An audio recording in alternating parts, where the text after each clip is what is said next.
اے راہ حق کے شہیدوں، باریابی جو تمہاری ہو حضور مالک، کہنا ساتھی میرے کچھ سوختہ جان اور بھی ہے، اپنے رستے ہوئے زخموں کو دکھا کر کہنا ہے، ایسے تمغوں کے طلبگار وہاں اور بھی ہے۔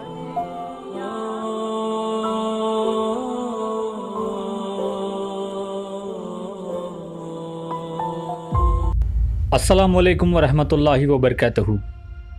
دوستو، میرے اس YouTube channel the tiger of Mysore میں اس dreams of Tipu Sultan series میں کئی لوگوں نے ان ڈریمز کی کتاب کو پڑھنے میں انٹرسٹ دکھایا ہے۔ اس بات کے لیے میں آپ سب لوگوں کا شکریہ ادا کرتا ہوں، اور اگر آپ کو وہ کتاب ڈاؤن لوڈ کرنی ہے تو نیچے ڈسکرپشن میں اس کا لنک دے دوں گا، وہاں سے آپ آسانی سے اس کتاب کو ڈاؤن لوڈ کریے اور پڑھیے۔ چلیے ویڈیو شروع کرتے ہیں۔ دوستو، میں آج آپ کے سامنے ڈریم نمبر 7 اور ڈریم نمبر 8 کو ایکسپلین کرنے والا ہوں۔ ڈریم نمبر 7 کا نام ہے دا لائن آف انٹرنچمنٹس، مطلب خندق کی طرح کے وہ لائن جو دیواروں کی طرح بنائی جاتی تھی ملٹری کے دوارا دشمنوں سے بچنے کے لیے۔ سلطان لکھتے ہیں، خسروی مہینے کی 17 تاریخ کی رات جب ہم لوگ سلام آباد کے پاس رکے ہوئے تھے، میں نے یہ خواب دیکھا۔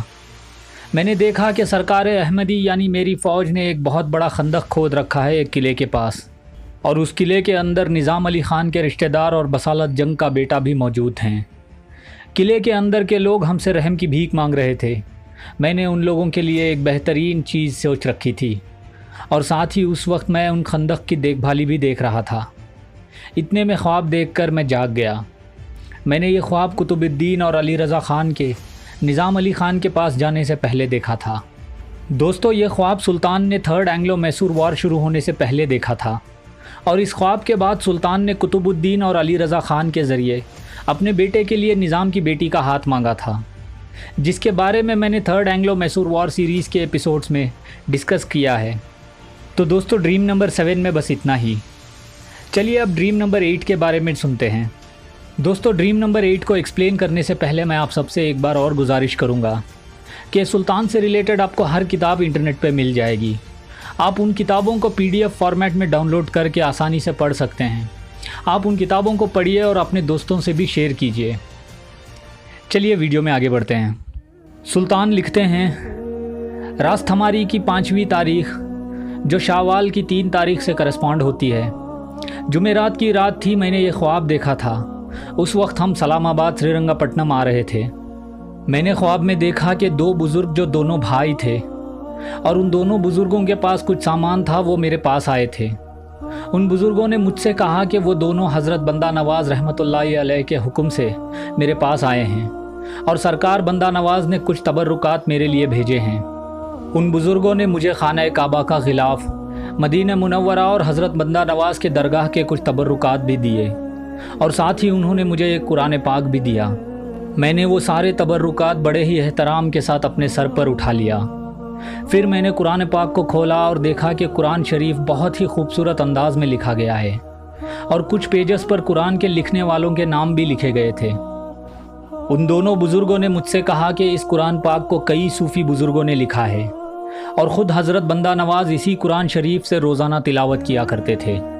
اور ان بزرگوں نے یہ بھی کہا کہ مجھ پہ سرکار بندہ نواز کا بہت بڑا کرم ہے کہ انہوں نے یہ قرآن پاک میرے لیے بھیجا، اور ساتھ ہی ان بزرگوں نے یہ بھی کہا کہ وہ دونوں حضرت بندہ نواز کے آل میں سے ہیں، اور وہ لوگ سرکار بندہ نواز رحمۃ اللہ علیہ کے درگاہ پر روزانہ فاتحہ اور قربانی پیش کرتے ہیں۔ یہ سننے کے بعد میں نے قرآن پاک کی کچھ آیتیں پڑھی جو درگاہ شریف کے دروازے پر بھی لکھی گئی ہیں۔ اسی دوران میں خواب سے جاگ گیا، اور اسی دوپہر میں نے حضرت بندہ نواز کے نام سے 11 طرح کی مٹھائیوں کے برتنوں پر میں نے فاتحہ پڑھی۔ تو دوستو، یہ تھا حضرت ٹیپو سلطان رحمۃ اللہ علیہ کا خواب نمبر 8۔ دوستو، سرکار بندہ نواز گیسو دراز رحمۃ اللہ علیہ کی درگاہ گلبرگہ شریف میں موجود ہے۔ میں دعا کرتا ہوں کہ اللہ رب العزت حضرت بندہ نواز اور حضرت ٹیپو سلطان کے صدقے میں ہمارے گناہ معاف کرے، اور ہم سب کو راہ حق پہ چلنے کی توفیق عطا فرمائے، آمین۔ دوستو، اب میں ملوں گا آپ سے اگلی ویڈیو میں، تب تک آپ اپنا بہت سارا خیال رکھیے، اور میرے اس YouTube channel the tiger of Mysore کو سبسکرائب کرنا نہ بھولیے۔ اللہ حافظ۔